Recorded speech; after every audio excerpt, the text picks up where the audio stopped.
Welcome back to the ESPYs, presented by Capital One. Welcome back to Please the welcome ESPYs. NBA All-Star Russell Westbrook.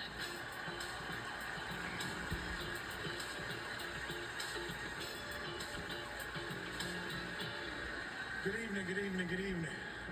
Why is he I may be dressed like biased, that? but I don't think there's anything cooler in a basketball game to get a triple-double. Like I said, I may be biased though, but that's just me. But seriously, there's no better way to leave a proof on the stat sheet that you dominated a game. That you did more than a little bit of everything, that no one can find a way to stop you. Oscar Robertson will always be the triple-double OG. Yeah, give it up, big up. The first player to average one for a season, he was also an MVP and NBA champion. But the reason I'm here today is to tell you about the Big O tonight is something a little different. A different way he changed the game for us. Today, they call the NBA a Players League, and that's because of Oscar. His conviction, his composure, and his courage. The Big O, Oscar Robertson, considered by many to be the best basketball player ever to step on the hardwood. When you're a legend, you don't have to be seen, you can be heard. The triple-double king, people just, it never had been seen before. It was definitely a phenomenon. Oscar Robertson slipping through for another two. The players recognize the unfairness of a system of professional basketball, which allows them to negotiate with only one team. He was also a leader off the floor in terms of fighting for the rights of players. You seem to have done pretty well. Do you think you're worth more than the $100,000 you're getting? To be honest with Frank, I think so.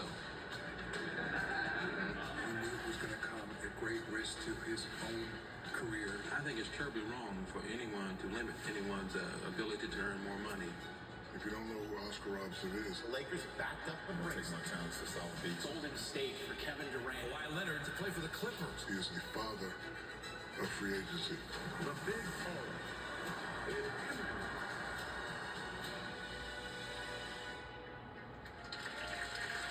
Robertson in control. He must have 4 or 5 eyes. I was called a Big O. Now the Big O scores. Big O. It's obvious. I was averaging 35 points a game. Split second is all he needs, and he's got it. That made me big, man. By 1970, Oscar Robertson had been one of the NBA's biggest superstars for 10 years. And at the age of 31, was still one of the league's top scorers and passers. But in terms of his impact on generations to come, his legacy was just taking shape. Owing to his growing frustration with the power balance between the NBA and its players, with the teams holding all the control. The team had perpetual rights on a player. Whether you had a contract with them or not, they could keep you from playing. One case involved Will Chamberlain, who left the Lakers. He wanted to go down and play in San Diego. They kept him from playing for a year, and we felt that was wrong too. In April 1970, as the NBA and ABA were preparing to merge after years of feuding, Robertson saw his opening to seize more power and leverage for the players, and filed a class action antitrust suit against the NBA. I speak here today on behalf of the players in the National Basketball Association. Our opposition to the proposed merger is total. We wanted to keep the leagues apart. We wanted to make sure if a player was in the NBA, he could make money in the ABA, he'd be able to go there and play, and vice versa. That's what it's all about. He was fighting the then owners in the league, but he believed that that was the right way to proceed. He thought the current system was inequitable. I'm sure he was not popular to the NBA A owners. Shaq. Ooh, the tall dude. I had gotten to the point where I didn't care what they said about me because they said a lot of things that I was incorrigible and I was mad at everybody. But you know, you get to that point, you know, you tell them what you feel. As the lawsuit dragged on, the league did everything it could to win in court, including disparaging not just Robertson's kids, but his name. Because when you get involved with talking in closed terms where there are no cameras and whatnot, a lot of things are said, especially owners who are very, very rich individuals, they thought they could say anything to you. I had been harassed, ostracized by the NBA, by the sports writers, by television. No Imagine a guy that's getting paid okay money from an organization. You turn around and sue that organization. The organization has the power enough to, he's a troublemaker. This will be my 12th year in professional basketball, and I've seen some of the ills that were brought on the ball players when I first started playing basketball. You had to get things accomplished. You know, we had meetings all the time, in and out of course, talking to the attorneys and whatnot, playing games. I had a family myself. There was no time for crying at all. The struggle would go on for 6 years. In 1976, 2 years after Oscar retired, the league finally settled the case. The judge realized that it had been going on so long that a lot of politicians got involved in this. You know, it became a political nightmare. We had right on our side. Free agency had at last reached the NBA. Players had their freedom and would now get their fair share. Oscar Robertson had transformed the game forever. And from that point on, it became a changed league, to be honest. In case you haven't figured it out yet, I'm signed with the Los Angeles Lakers. I'm glad I'm here, man. Like I said, I'm excited and I'm just ready to play ball. They became like rock stars, big-time rock stars. Everybody wanted to see them wherever they were. LeBron James is going back to Cleveland. We see how important that is, the freedom that we have in our league once you fulfill a contract to be able to go out and be a free agent and be able to go other places. There wouldn't be any $70 million basketball players at 50 or 40. The average salary would not be $10 million if it had not been for the Oscar Robertson rule.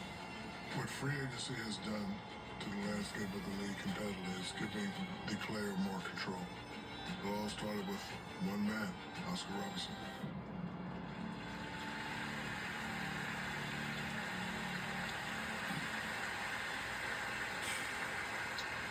Please get on your feet and welcome the recipient of the Arthur Ashe Award for Courage, the Big O, Oscar Robertson.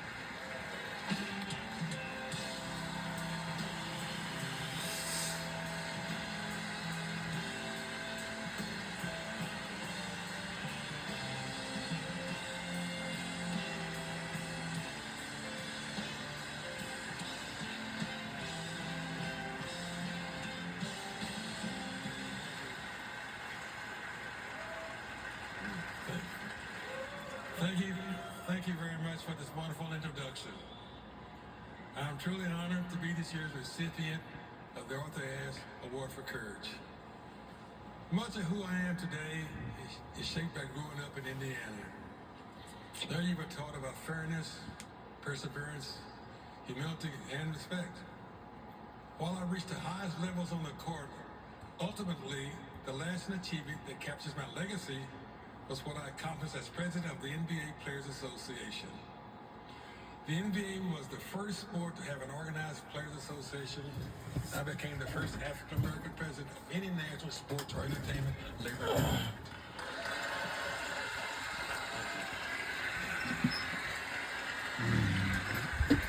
But I knew there was work to do. There was a desperate need for players to have more career security, improved working conditions, and other accommodations.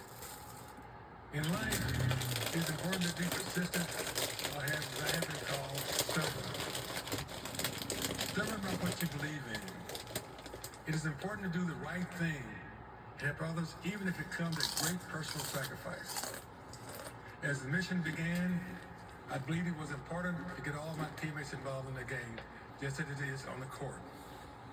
Despite the threats from team owners, general managers, some NBA executives, my teammates in the Players Association and I had the courage to fight for what is right. I testified before Congress, spoke out against the league, sacrificed an immediate future with professional team and in broadcasting after retirement. Now I'm asking occasions, would I have followed the same path if I had the chance to do it again? My answer is always yes. Because I saw our 6-year legal battle as a question of fundamental economic rights in order to be seen and treated as partners with the NBA owners. But only through mutual respect can you transform an institution for the betterment of all involved. The values I mentioned describing my childhood fueled my path.